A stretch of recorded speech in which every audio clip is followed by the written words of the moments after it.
Kasiwai, she sits somewhere. Just let the majority leader somewhere around there. finish his I point don't of see her. order. She's not in the house.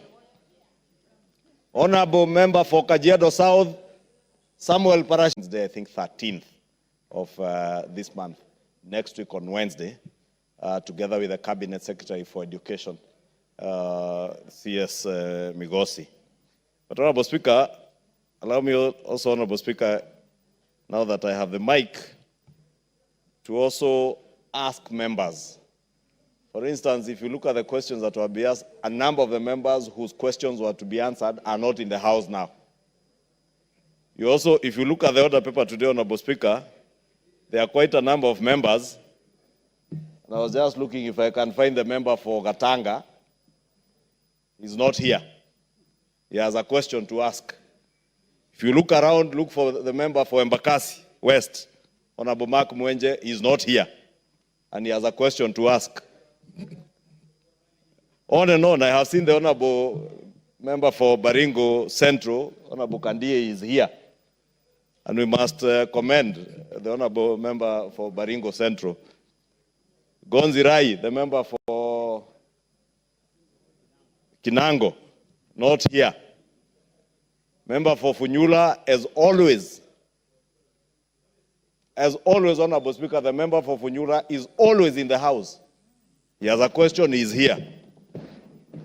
Member for Bahati, the Honorable Irene Joki, not here. Member for Malava, the Honorable Malulu Ijendi, he is at his usual seat. He is always there, and is a vice chair of a committee. Honorable Speaker, we were in the House, and I could go on and on and on and on and on. Dick Maungu, not in the House. Honorable Speaker, Honorable Robert Basil, not in the House. Sarah Korere, as always, in the House, and she's here. Oh, Basil is here, the member for Yata, my apologies. Rael Kasiwai, she sits somewhere.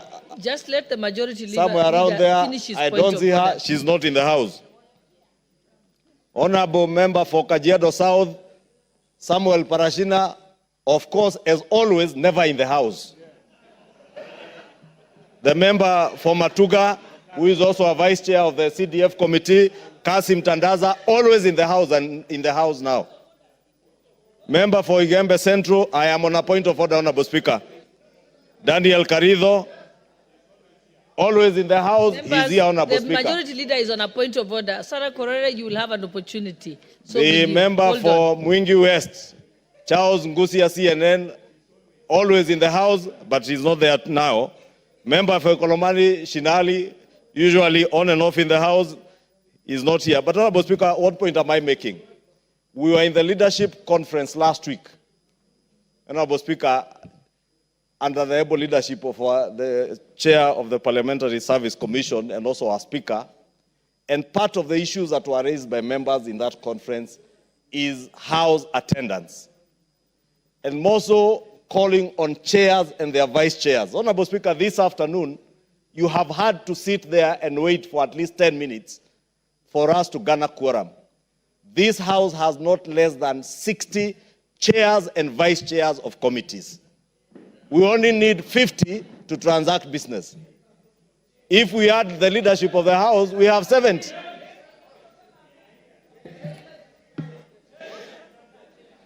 Honorable Speaker, I counted the chairs who were in the House at the time you asked for the quorum bell to be rung. Only 5 chairs of committees were seated in the House, and about 7 vice chairs. Where were the other 43, Honorable Chair? I want to say, Honorable Chair, Honorable Speaker, I wanted to ask that you remind these chairs and their vice chairs, Honorable Speaker. As we said in Naivasha, we have only another 4 weeks to go for a long recess. But these are the 4 weeks of reckoning. If you are a chair of a committee, you must be in the House at 2:30. If you are a vice chair, you must be in the House at 2:30.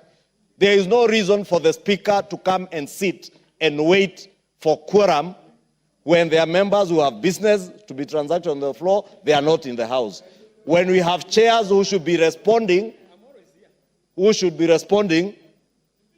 and this kind of behavior, Honorable Speaker, the member for Imenti Central should know.